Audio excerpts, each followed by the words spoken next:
Ya, bismillahirrahmanirrahim. Ya, assalamualaikum warahmatullahi wabarakatuh. Ya, bersama saya Sir Marco. Kita kali ini akan mempelajari hal yang menarik. Ya, understanding analytical exposition text. Ya, memahami apa itu analytical exposition text. Ya, a guide to mastering the art of argumentative writing. By Sir Marco, yaitu saya. A guide. Ya, sebuah panduan to mastering the art, untuk menguasai sebuah seni of argumentative writing, ya, seni tulisan yang bersifat argumen, yang ada sifat perdebatan di tulisan itu. Ya, coba kita tengok teks seperti apa itu ya yang bisa menimbulkan perdebatan.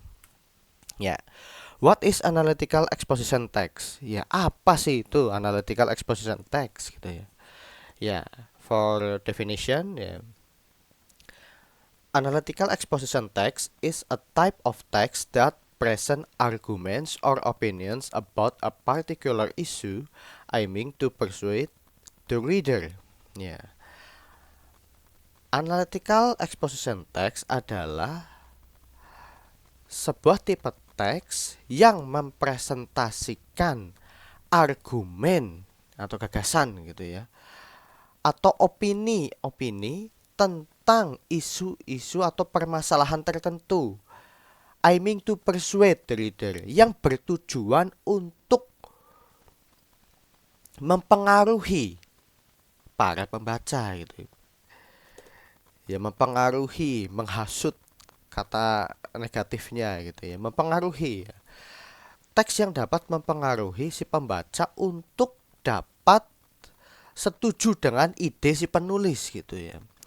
Berarti teks ini bisa eh, mendapatkan people power ya, supaya banyak orang itu setuju dengan si penulis gitu ya. Jadi si penulis ini punya power untuk merubah opini publik gitu ya. Iya, kalau bagus mungkin bisa merubah tatanan dunia ya. Kalau teksnya bagus gitu. The text is structured to analyze an issue and provide evidence to support the writer's viewpoints. Ya. Jadi struktur di sini, teks ini maksudnya itu untuk menganalisa sebuah permasalahan dan juga menyediakan evidence, bukti untuk mendukung sudut pandang si penulis. Iya. Jadi di tulisan ini, teks ini itu ada bukti untuk mendukung sudut pandang penulis gitu. Ya contohnya example, the importance of recycling. Ini kan bisa jadi perdebatan. Pentingnya mendaur ulang. Emang penting? Kenapa ndak sampah dibakar aja habis? Kan bisa gitu ya. Oposisi dari orang yang suka mendaur ulang atau yang pro dengan mendaur ulang gitu. Tidak semua orang itu suka mendaur ulang sampah gitu. Gitu ya. Ya lanjut. Purpose of analytical exposition text ya. Tujuan dari analytical exposition text ya. Teks yang diekspos tapi yang sudah dianalisa gitu ya. Teks analisa yang diekspos ya, dipublikasikan gitu. Ya, main purpose. Yang pertama yaitu persuade the reader by presenting logical arguments ya, untuk menghasut ya, untuk mempengaruhi para pembaca dengan mempresentasikan atau memaparkan argumen-argumen yang logis. Jadi sangat mungkin untuk diiyakan, tidak bisa dibantah. Maka dari itu banyak orang terpengaruh. Iya, biasanya sih kayak apa sih ya? Sebagian cewek-cewek yang suka berpikiran negatif sebagian ya. Kan misal suka kayak gini. Itu loh, Lusinem mulutnya baunya kayak kandang ayam gitu. Kita jauhi aja gitu. Kalau kalau Lusinem memang mulutnya bau, ya, itu kan fakta misal. Kemudian yang dengar juga ikut setuju untuk menjauhi. Lah itu kan presenting logical argument. Argumennya logis ya, kenapa harus dijauhi karena bau, kemudian karena logis ya banyak yang ikut menjauhi si Lusinem itu tadi. Itu ya, misal contoh negatif ya. Yang kedua, to provide a detailed explanation and analysis of a particular issue. Ya. Jadi tidak hanya ada argumen yang logis tapi juga to provide a detailed explanation. Penjelasan yang rinci dan analisa dari sebuah masalah yang dibicarakan di teks tersebut. Ya, kemudian audience. Ya, audience berarti ya pembacanya, peminatnya ya. Usually intended for readers interested in debates. Ya, biasanya itu diberikan pada para pembaca yang tertarik untuk berdebat akan masalah topik yang dibahas. Opinions ya.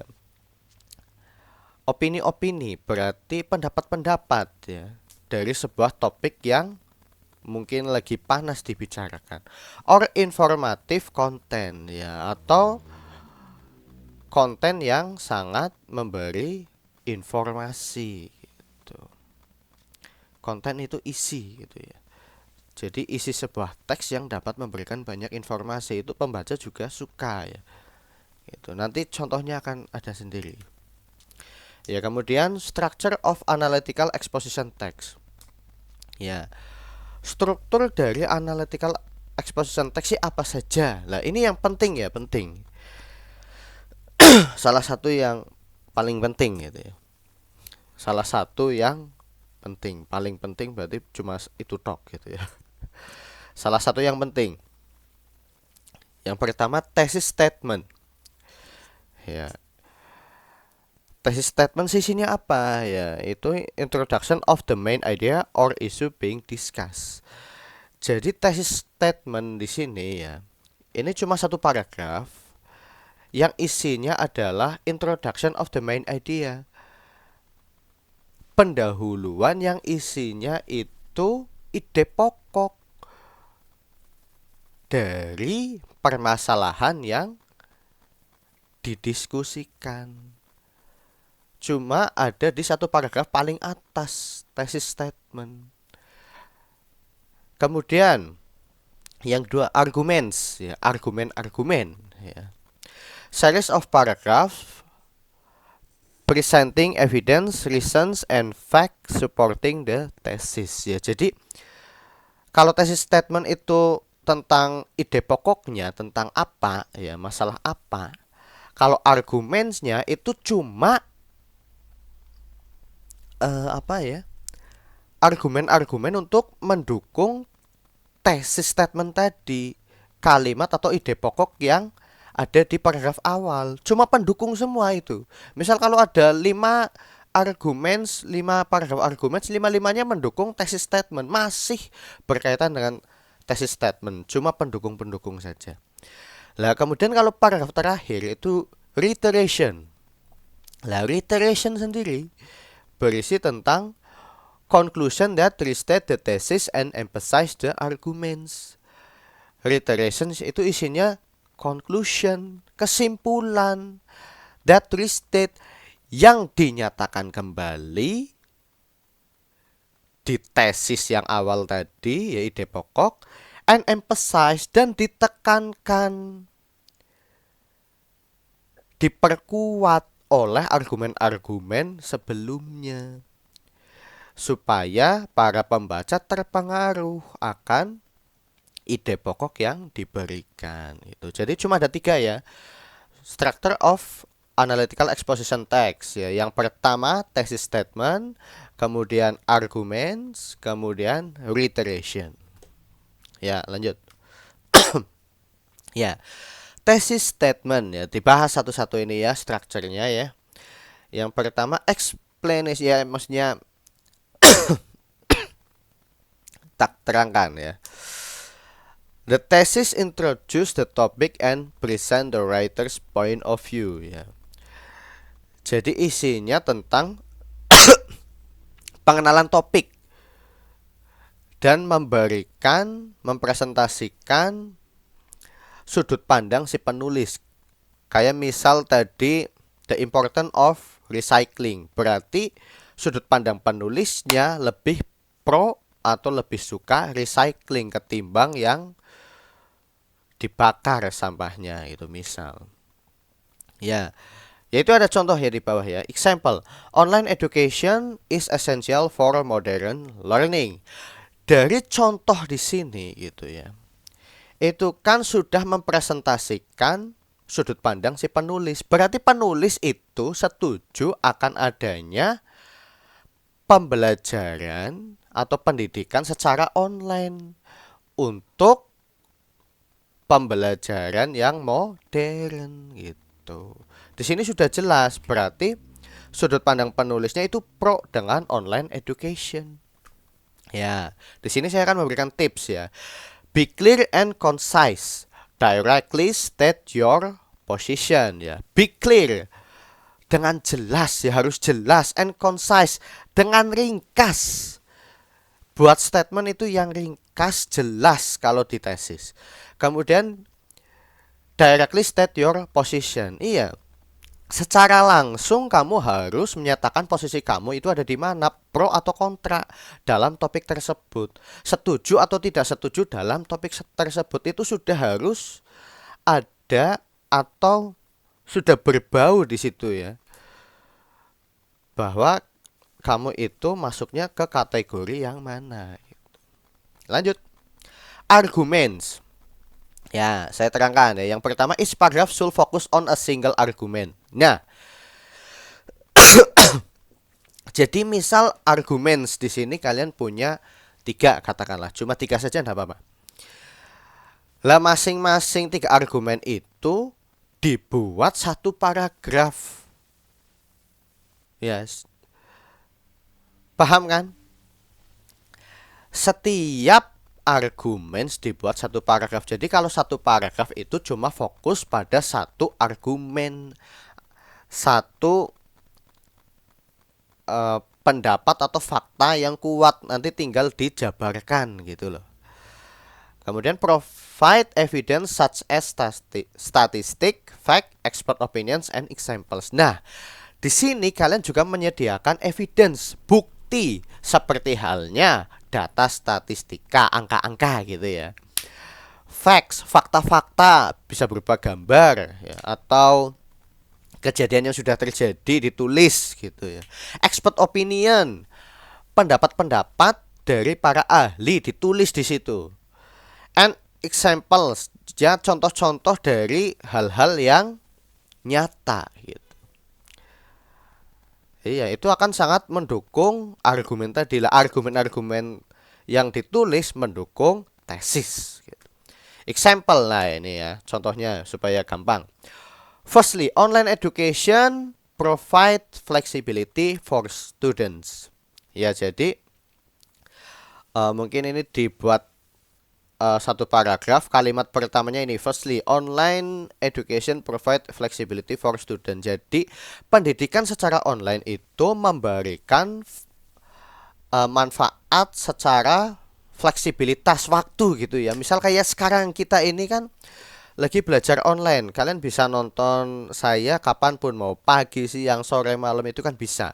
For student, untuk para siswa gitu ya, for students itu ada S-nya gitu ya. Secondly, it allows access to a wider range of resources. Nah, ya.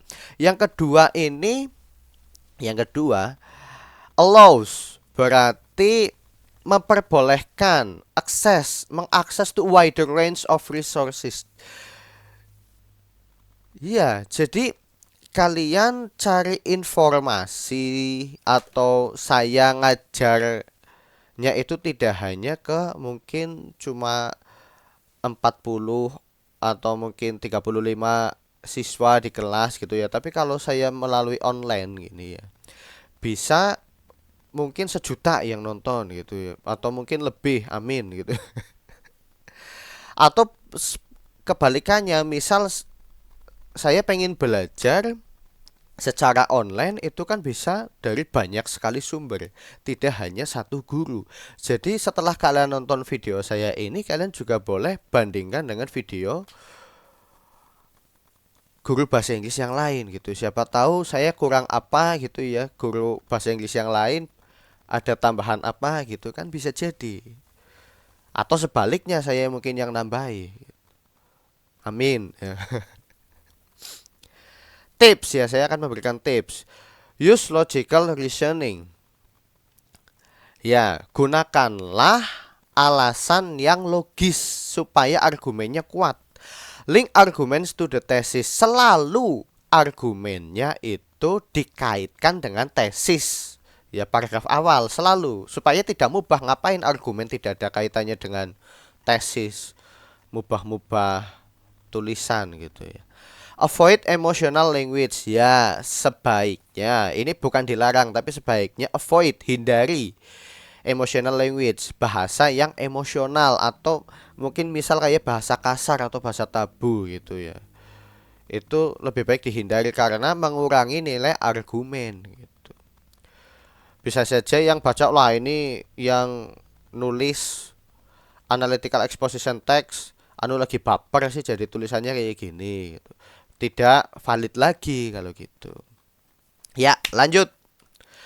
Reiteration. Ya, saya akan menerangkannya ya. Reaffirm the thesis in the light of the arguments presented ya.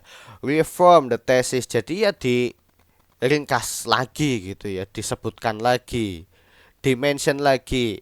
In light, ya yang lebih ringkas, lebih ringan dicerna gitu ya.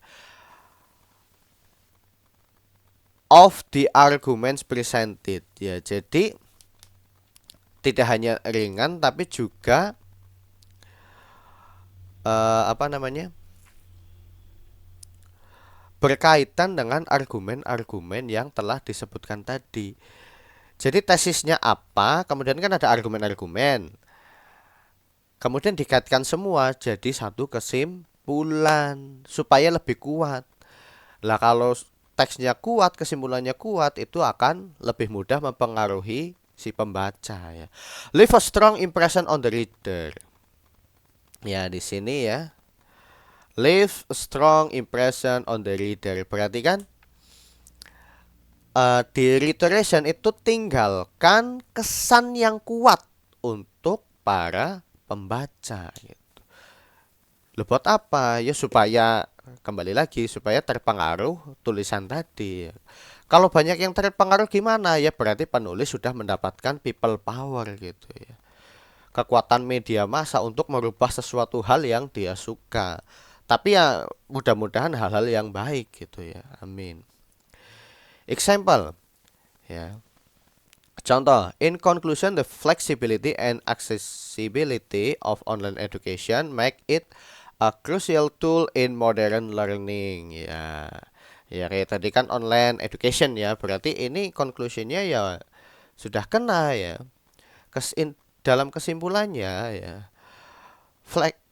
flexibility and accessibility ya, kalau online education kan berarti kita mendapatkan fleksibilitas dan aksesibilitas dalam belajar ya, dari pembelajaran online Ya, membuat hal itu ya pembelajaran online itu menjadi sarana yang krusial, penting di dalam pembelajaran yang modern.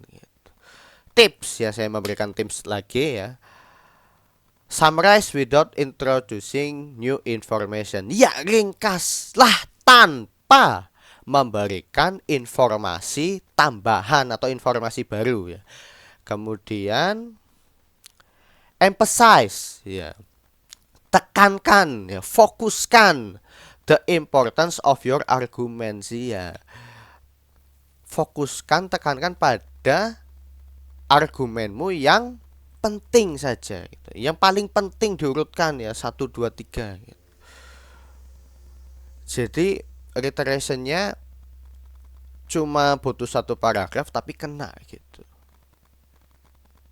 Ya, kemudian language feature of analytical exposition text ya, fitur bahasa dari teks analisa yang diekspos, yang disebarluaskan ya. Atau fitur bahasa dari analytical exposition text ya. Yang pertama itu use of present tense ya. Siapa yang udah tahu present tense ya? Subject plus verb 1 plus object gitu ya. Plus complement. Ya, discusses current issues or situation ya. Karena analytical exposition text itu mendiskusikan masalah-masalah yang terjadi di sekarang atau situasi-situasi yang terjadi di sekarang, di waktu sekarang maksudnya gitu. Ya, kemudian emotive language. Nah, ini yang tadi saya bilang harus hati-hati ya. Although not overly emotional ya, walaupun tidak terlalu emosional ya, jangan terlalu emosional lah kalau bikin teks ya. Jangan terlalu terbawa emosi gitu, apalagi pas chattingan ya di Facebook, WA grup ya, WhatsApp grup atau yang grup-grup lainnya gitu ya. Some level of emotive language ya, dari beberapa tingkatan bahasa yang emotif agak mengandung unsur emosional can be used to persuade. Sebetulnya itu bisa digunakan untuk membujuk, tapi kalau bisa itu yang baik-baik, contohnya ya. Yang emosional mungkin seperti ini. This is very good to make your children happy. This is very good. Ya, itu kan emosional.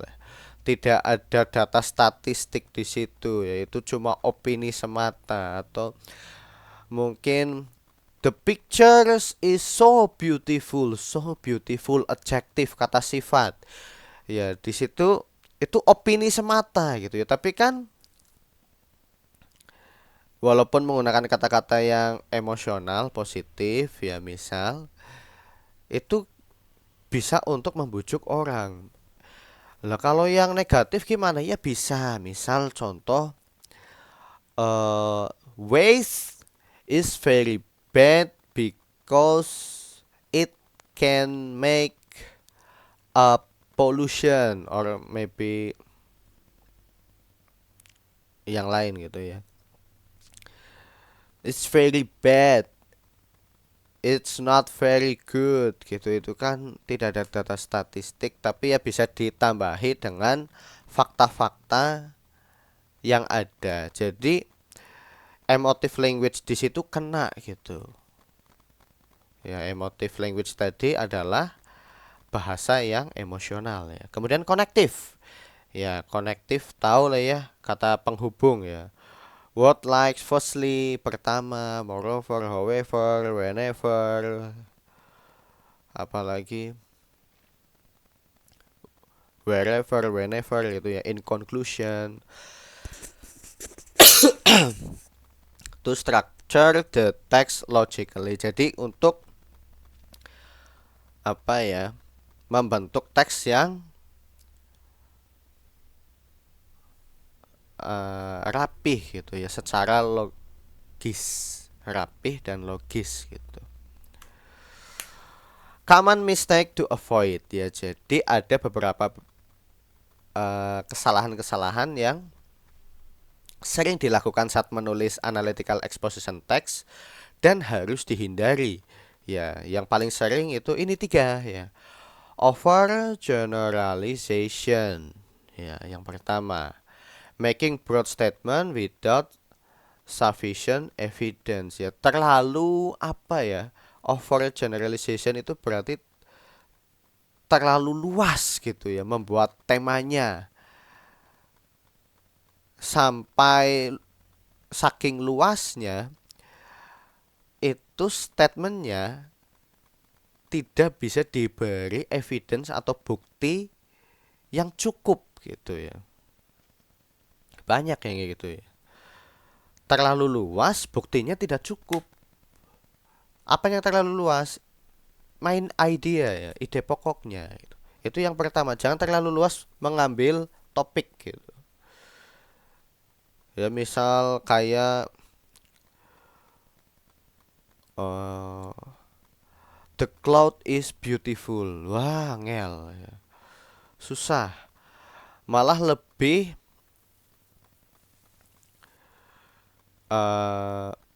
enak yang spesifik. Contohnya smoking is bad for health gitu. Itu malah gampang ya, ada pro kontranya gampang gitu ya.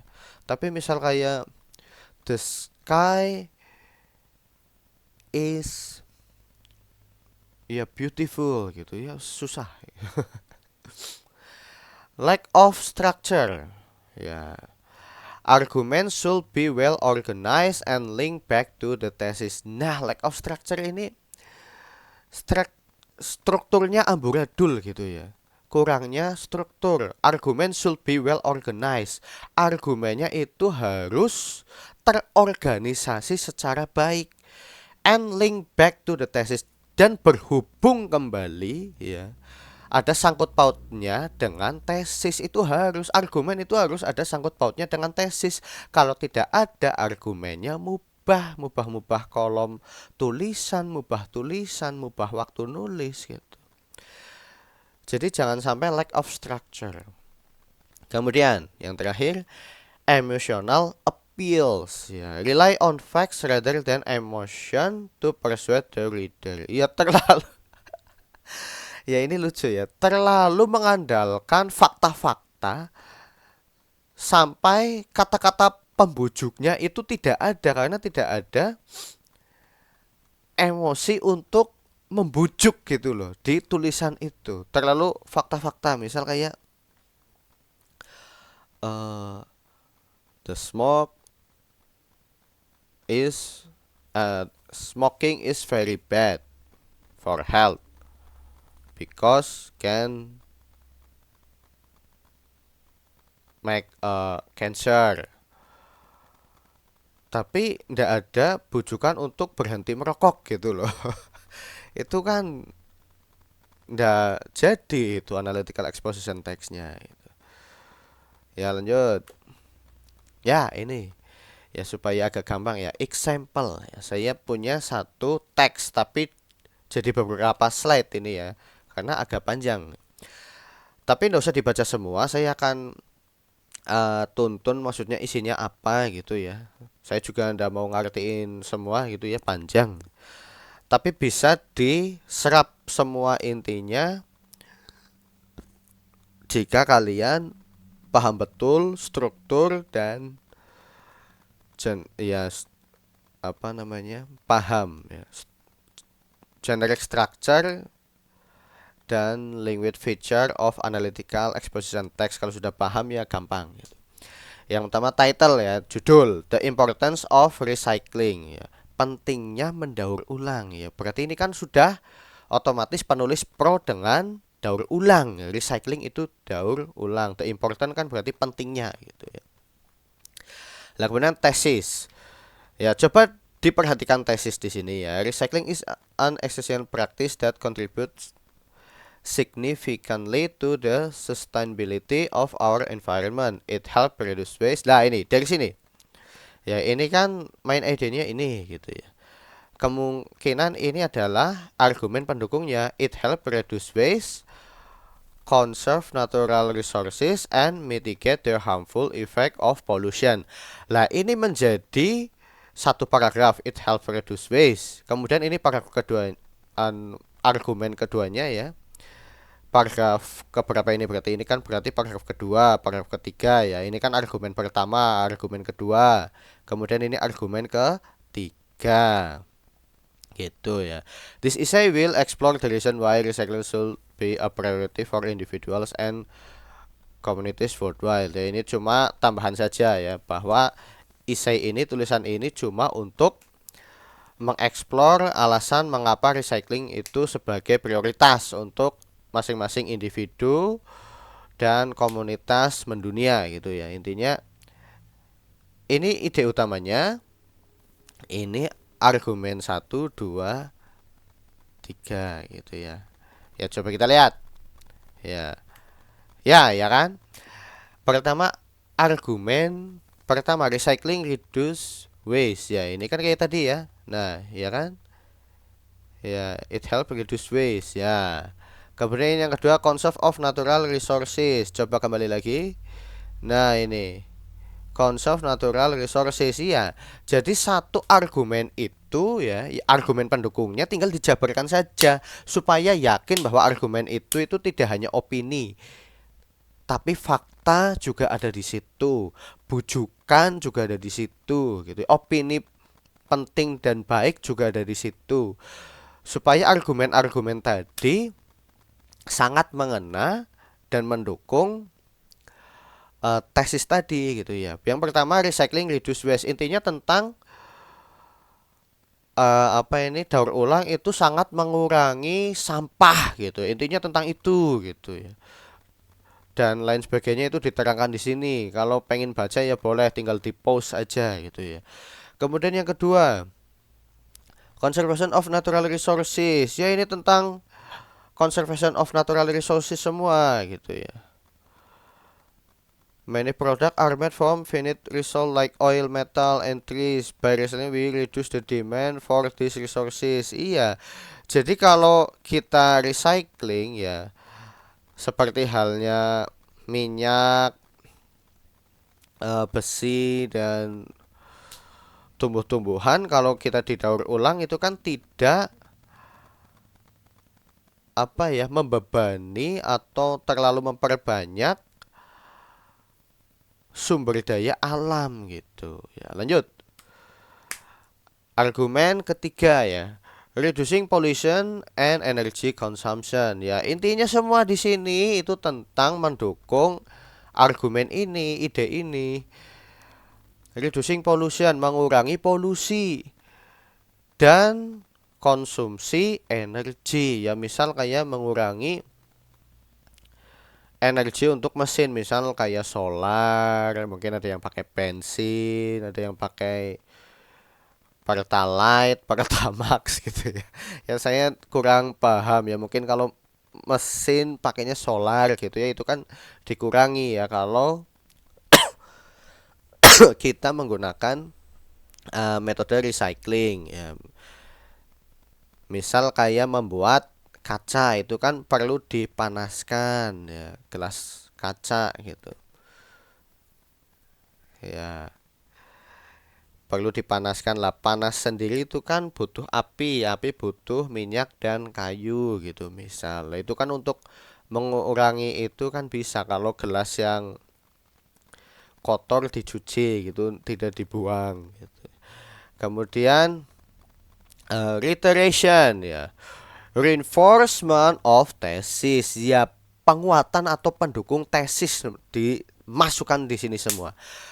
Tadi kan tesisnya apa, ide utamanya apa, ada argumen 1, 2, 3, kemudian disimpulkan, diperkuat, dikasih kesan yang kuat ya. Strong impression di sini gitu, masukkan ya. Di sini coba kita lihat ya. In conclusion, recycling is a crucial practice for the preservation of our environment. Iya. Jadi dalam kesimpulannya, daur ulang ya, aktivitas daur ulang itu sangat penting untuk menjaga lingkungan kita ya, crucial practice ya. Praktek yang sangat penting gitu ya. It not only helps in reducing waste and conserving natural resources but also significantly cuts down on pollution and energy use. Nah iya kan tadi argumen-argumen tadi tinggal dimasukkan di sini lagi ya. Iya, itu hampir mirip dengan tesis tadi, cuma diperkuat, dipercantik gitu ya, diberi kesan tambahan. Tapi bukan informasi tambahan. Tidak ada informasi tambahan, tidak ada argumen tambahan di reiteration. Cuma disimpulkan dari tesis argumen 1, 2 sampai akhir sampai 3 ini berarti ya. Kemudian ya sudah disimpulkan, jangan ada informasi baru di reiteration. Kalau ada informasi baru, taruh di argumen buat paragraf lagi gitu.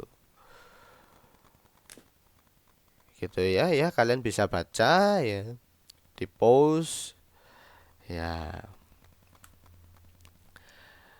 Ya, lanjut conclusion ya, kesimpulan dari pembelajaran kita hari ini ya. Recap ya, intinya apa sih? Understanding the structure ya, atau struktur analytical exposition text, generic structure of analytical exposition text. Itu ada 3 ya. Pertama itu tesis, kemudian argumennya lebih dari 1 otomatis ya untuk mendukung tesis. Kemudian yang terakhir reiteration gitu. Kemudian purpose-nya sih apa tujuannya? Tujuannya ya untuk persuade gitu ya, to persuade the reader, untuk membujuk si pembaca ya. And language feature-nya apa saja tadi ya? Language feature of analytical exposition text, pertama menggunakan apa namanya? Simple present tense, kemudian menggunakan connective, menggunakan uh, emotional language gitu ya, emotive language, tapi ya tidak berlebihan ya gitu. Kemudian ya untuk penyemangat aja ya, encouragement ya. Practice writing your own analytical exposition text to master the format. Ya, jadi kalau kalian pengen menguasai analytical exposition text formatnya terutama gitu ya. Ya semuanya ya, dari cara bikinnya ya sering-sering berlatih lah gitu ya. Buatlah analytical exposition text kalian sendiri tentang topik-topik yang ada di lingkungan sekitar kalian gitu. Nanti kalian akan bisa. Ya, ya udah ya, sekian gitu ya. Saya lupa tidak menulis thank you di sini. Tak tulis. Sebentar ya.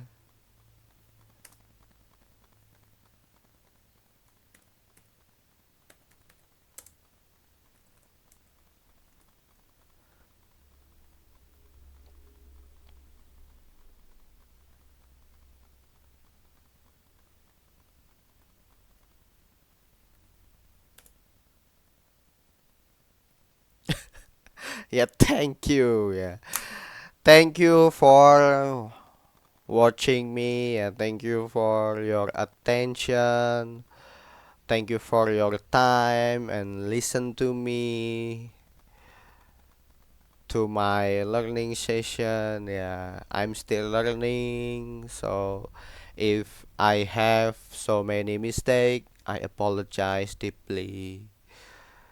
Ya, ya cukup sekian dari saya. Wassalamualaikum warahmatullahi wabarakatuh.